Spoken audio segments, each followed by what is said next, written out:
This panel is called Organizing Effectively to Implement a Green New Deal in Our Communities, and it brings together activists from a variety of local Green New Deal related campaigns that have been or are currently being launched throughout the state in order to discuss strategies and lessons learned that will help progressive activists organize effectively.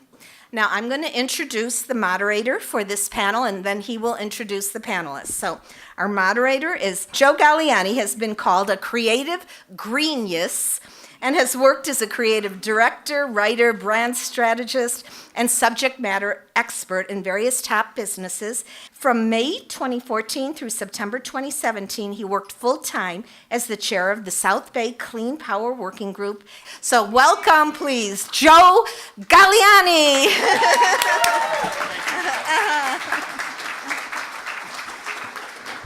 Thank you, Gail, and good morning, everyone. I just have to say what a pleasure it is to be here in San Luis Obispo. I love this town. We have maybe the best progressive mayor in the United States of America leading this town. I also want to show great respect and love for the Chumash tribe, whose land we stand on. So we're here to talk about the Green New Deal. And I've already had a couple of interesting discussions with different people here because everybody has their own interpretation of what the Green New Deal is. And we seem to have a challenge in dealing with a bill that is a resolution open for discussion. And for our purposes here today, we're going to acknowledge that the Green New Deal is not specific legislation that we're ready to vote on, that it is instead an opportunity for all of us to weigh in on what the Green New Deal is. And so we have some terrific people here with fantastic experience in their own right, and we're going to have hopefully a lively back and forth discussion with this group and encompass all of you as well. So let me get right to it and introduce our esteemed panel. At the far left, a friend of mine, Jessica Guadalupe Tovar, is of the local Clean Energy Alliance, San Francisco Bay Area in California. In the Bay Area, she helped shut down the PG&E Hunter Point power plant in 2004. Thank you. She also successfully mobilized against the tar sands dirty crude expansion of the Chevron Richmond oil refinery in 2010. Jessica currently organizes for Clean Power to the People, campaigning for local clean energy solutions through Alameda County Community Choice Energy Program, East Bay Community Energy. Thank you, Jessica. Here on my immediate left, another good friend, Auda Vasquez. Auda was appointed by Mayor Eric Garcetti to the Los Angeles Department of Water and Power Board of Commissioners in 2017, a key activist in achieving the ban on single-use plastic bags in Los Angeles. She was also a prominent player in the groundbreaking Sierra Club's Beyond Coal campaign. LA, as a result, will be getting off coal by 2025, a mere few years from now. She is a board member of the League of Conservation Voters and also the principal of Vasquez Solutions. Thank you, Auda.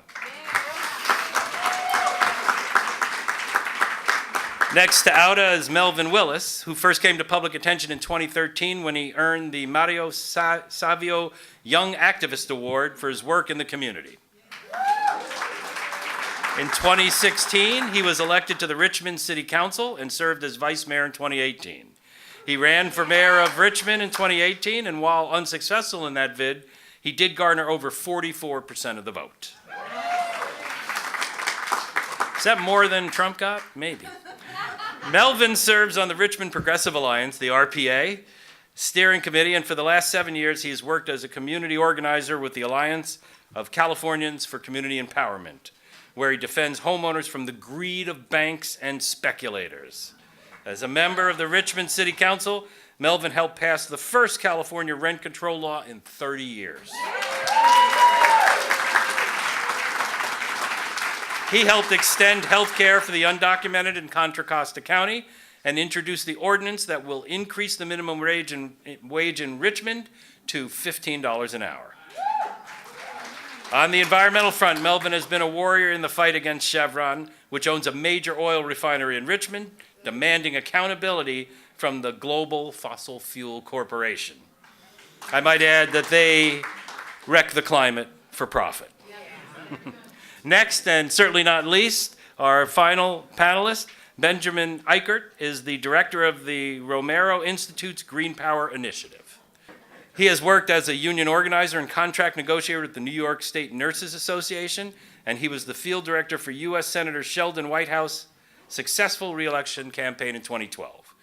Benjamin studied political science at Brown University. Those are our panelists, ladies and gentlemen. At the end of this panel, we will have a special video from our friend, the founder of 350, Bill McKibben.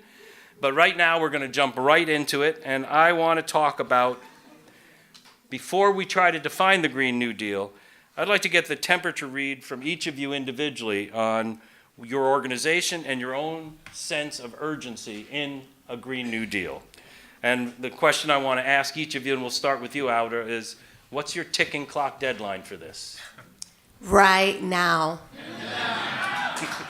We have to act right now. I think the Green New Deal as a national resolution has really given us the opportunity to highlight the work that a lot of us have been doing for decades, that others before us have been doing for decades, and a lot of the environmental justice groups that have been working on bringing green jobs, no brainer, reduce of greenhouse gas emissions, justice for those communities that have been polluted, intentionally polluted and mistreated and have experienced environmental racism. A new wave to see the world and mostly really take our planet seriously, the health of our planet, and therefore our health very, very seriously as part of our values. I feel in this country and particularly trickling down to California and to the city of Los Angeles, we see a lot of what we call progressive values, but they're not progressive enough. Not progressive enough. So that's my take. Very good. Melvin, what's the amount of patience do you have left? What if I have none at all? Does that just no, I mean, this having this conversation about the Green New Deal is very important, and it's exciting because it forces all of us to take climate change seriously and how the fossil fuel economy and this polluted economy is not only affecting communities like Richmond, considering we have a Chevron right next to us in the community, but for me this is also a racial justice issue as that. Right. Because if you look at refineries, I'm not an expert on this, and I haven't looked at a map or have data, but all I can say is that I talk to many people, and every time I talk to somebody that says they have a refinery in their community, it's always in a community that's people of color who are low income. But whenever you talk about more affluent communities, I'm thinking around myself, Lafayette, where I think the CEO of Chevron still lives, or Danville, they don't have refineries in their community. They're not poor working class communities. It's us, the people in these frontline communities, the people who are struggling, trying to survive day after day, that are exposed to these toxins and exposed to the danger of when something happens. In 2012, we had a refinery fire that lasted 5 hours. That sent 15,000 people in Richmond to the only hospital that we had, and then that hospital ended up closing, and they didn't think it was on them to make sure that we had a hospital for the pollution that they're putting into our community. Right. So having this conversation is important because climate change is now in everybody's lips, whereas 10 years ago, people says, oh, I'm not going to be alive for that. That's just going to be up for everybody else. Yeah, y'all remember those conversations, right?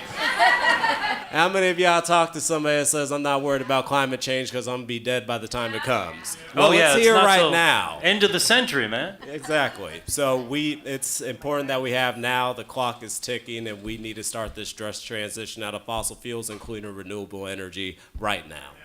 Thank you. Let me skip down to you, Jessica, and then we'll come back to you, Benjamin. So you've got plenty of time to wait for a Green New Deal, don't you? Yeah.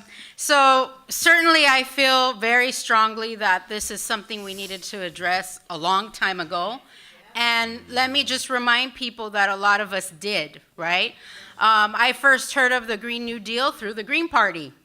And this was a long time ago.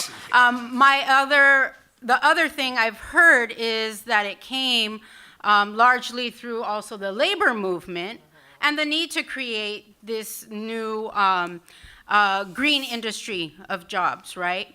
But where I'm at is I believe there is a transition and it's starting to happen, but the big question is who's going to benefit and who's going to lose, right?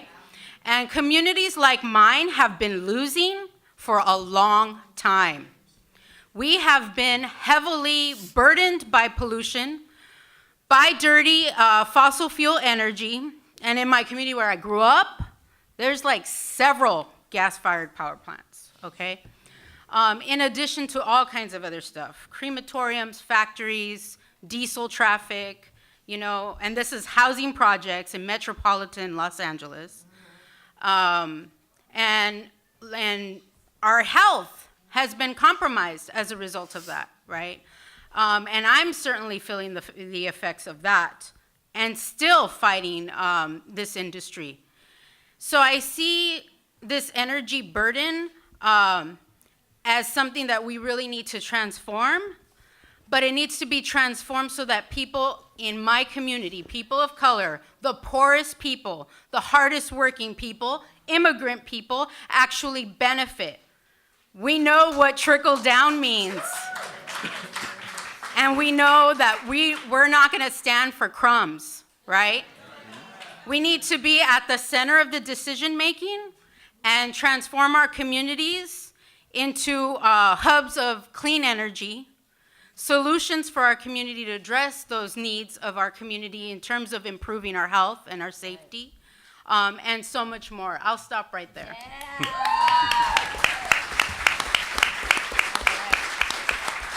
Thank you, Jessica. So Ben, how long are you willing to wait for a Green New Deal? So I think there are two things that it's important to understand. Number one, global carbon emissions rose last year, the highest percentage increase, I think, since 2013. And economic inequality in this country and worldwide is the worst it's been in generations. So the time to act was yesterday. In all of the advocacy work that our organization does with community leaders and elected officials, what we say is we can no longer afford to move at the speed of politics as usual. Well said. So let's get into a little of the nitty-gritty right now, because at the moment, the Green New Deal can mean almost anything any of us want it to mean. And that's not a bad thing. We have a proposal on the table now that has some core elements, but it also has a lot of unknown elements. And some folks might talk about criticizing the Green New Deal in its current state, but I don't really think it's open to criticism because it's still a blueprint that's being written.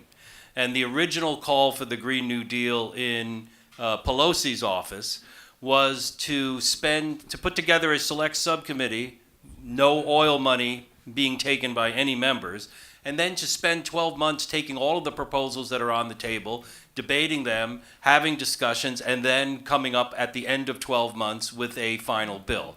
That was the original discussion. But what I'd like to talk about now is what your interpretation and what your priorities among this panel are. When we talk about a Green New Deal, let me ask a couple of questions for you to comment on. How do we effectively communicate what it is and what it isn't? With such a nebulous proposal at this point, each of us have priorities. The other question I want to ask you is, how do you make it sound positive and enticing to take advantage of the polling that we've all seen? Over 60% of Americans agree that we need a Green New Deal. They may not know exactly what it is, but they know we need it. So how do we take advantage of that? And let's start with you, Melvin. All right, perfect. Yeah, just going back to what I said when, saying that this is something immediate that needs to happen now. I've been an organizer with ACE for 7.5 years and on the Richmond Progressive Alliance Steering Committee for 6.5 years. But one thing that I notice on any issue that I work on is making sure that there is a racial and economic justice component attached to it, because it really speaks to the more marginalized communities that are suffering from having refineries like this in their community, or any issue, like how many foreclosures have happened to people that have primarily impacted Black and brown community members in this nation. How many people are being displaced from communities that they lived in for generations, and when you start seeing and identifying the data that shows majority of Black and brown community members have been impacted by these issues, there starts to be more of a stronger movement. It starts to connect to people more who can really relate and identify with somebody who's really impacted by it. When I say that 15,000 people in Richmond were sent to the hospital, that's a mixture of folks, but a lot of the folks you would see in that hospital room, a lot of the folks that would turn out to city council meetings to speak on this, to talk about how they were impacted, guess what race they were?